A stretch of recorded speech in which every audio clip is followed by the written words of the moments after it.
Struggling with stress, feeling overwhelmed? Well, meet Dr. Terry Lyles. He's a human engineer, and he's going to tell you what that means and how that can help you reduce your stress intake. Dr. Lyles, it's awesome to have you here. Welcome to our show. Thank you. As a guy that's a sports nut and has battled, in tennis and baseball and all kinds of sports, this is going to be so interesting. But it's not just sports. We're going to talk about stress management in all walks of life. But Sure. I want to start with this. You're a human engineer. Yes. Do you make humans in a factory? What is that? What is a human engineer? We make them better. Okay. How do you do that? I do the same thing that an engineer would do to an aircraft or an automobile, whatever you're engineering. I basically manufacture the mind-body alignment process for individuals that they can be aligned under pressure on demand to get the results they want. Okay, and like I said, we'll talk a bit about sports, but this applies to whatever Absolutely. you do in your daily life. Absolutely. But let's start with this. You've worked with a whole bunch of race car drivers, NASCAR, IndyCar. Tell me how you help them. I deal with the drivers staying calm, obviously in the car under pressure at 130-degree cockpit with 43 other maniacs for 4 hours, all with road rage. Right. So how do you calm one of those guys down? So we develop a protocol that helps them understand how to think through the process before, during, and after the race. Right. And it involves inside-out training, which is mental and visualization. Same thing, I train fighter pilots for the Air Force Space Command.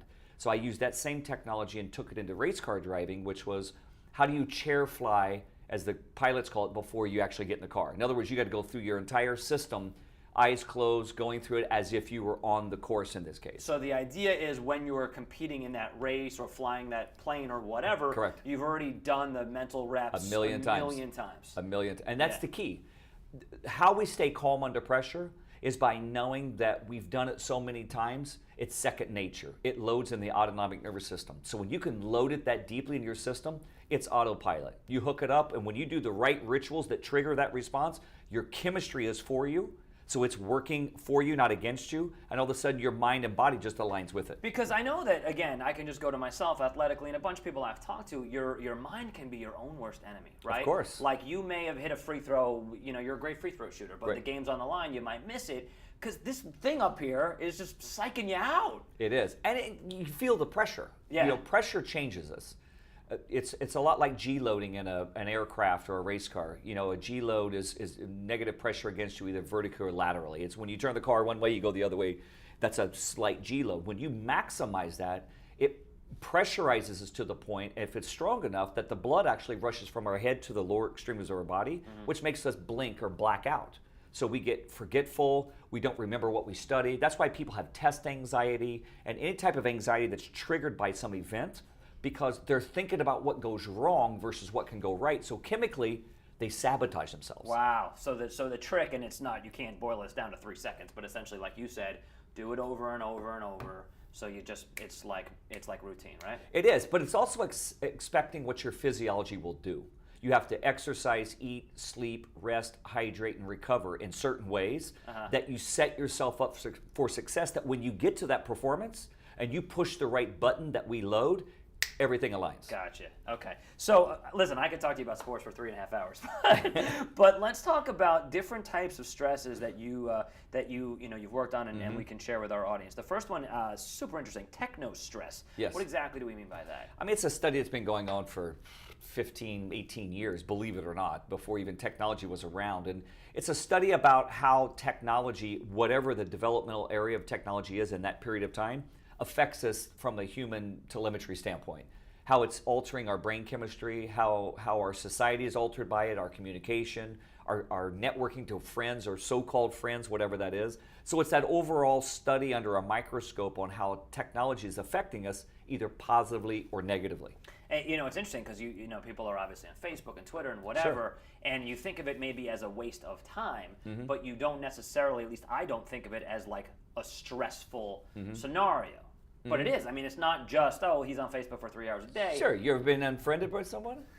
No, never. What do you mean? Okay, yes, well, I then, actually you know what I'm saying? So at some point you're like, really? What's wrong with me? Right. You don't like me? Right. I mean, what did I do? Did I offend you? And you don't even know the person. Yeah. They weren't a friend. They were an acquaintance, somewhat acquaintance to the third degree. Yeah. But it does something to us. It's like, well, I want to be popular. I want people to like me. I want to be... So it does mess with us. And that was the beauty of what Facebook did early on back in the college day was let's get people to connect and like each other. But if they don't, you just X them out of your sorority.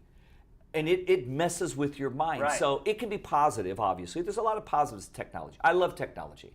I just don't want it to be a tether that locks me down that I can't live in a functional way. So you gotta mitigate and logically utilize technology, not let it abuse you. Zuckerberg, and he just created a monster, this guy. Yeah. It's all his fault. And sold it and left.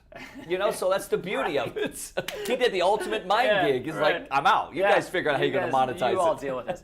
All right, driver stress. We were just talking a bit about working with NASCAR drivers, but anyone who drives obviously has stress. Absolutely.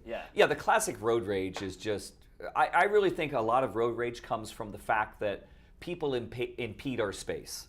That box that you drive in, that may be the only solace that you have in your life.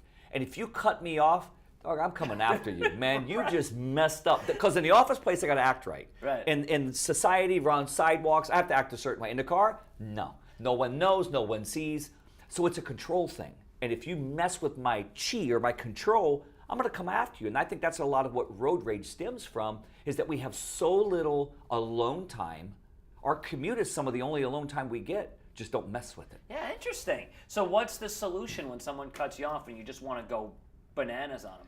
Yeah, well, and that's where the mind-body telemetry training comes in. I mean, we wire people up and we can actually tell what's happening inside of their body from a telemetry standpoint. And if you know your DNA and your triggers that trigger you, not just from a personality standpoint, deeper than that, from a physiological stress response standpoint, if you know what triggers you, within 20 to 30 seconds, if you know how to breathe a certain way, just like we do with pilots and athletes, you can transition blood oxygen levels, i.e. emotional responses, in about 20 to 30 seconds. Really? Yeah. You just need to know how to stop for a moment. Sure. And re-regulate your system to not chase that person to wherever you're going to be in an undisclosed place and probably go to jail. Yeah, super interesting. All right, we're unfortunately running out of time, which stinks. But the last one is stress recovery. Explain what you mean by that. Well, our problem is not stress. Stress is not our problem. Stress is gravity. There's no such thing as just bad or good stress. It's neutral. We define it based upon our reaction and perception to the world. So it's like two sides of the coin. If we view something as a threat in our lives or our career, it becomes bad stress automatically. Chemical shut down, brain shuts down, mind starts chasing and wondering what people are doing. But if you flip that coin, it becomes a good stress potential, but the flip is from threat to challenge. So whether it's the last point in tennis, whether it's the last lap on the track, whether it's the presentation in the corporate boardroom, the test for a student, regardless of what it is, how do you take that threatful situation and convert it to a challenge? So that becomes that good stress response. So stress is not good or bad inherently. Right. It's how we define it based upon our training and our reaction to it. So in 5 seconds, how do you do that? I'm just kidding. It's a little more Call complicated. me. That's actually what I was about to say. All right, so now that we know what to do, how do we do it? And the answer is we contact you. Correct. How do we do that? I mean, the best way to reach me is just my website, terrylyles.com, TerryLyles.com. And we have just a plethora of information. I've written 4 books.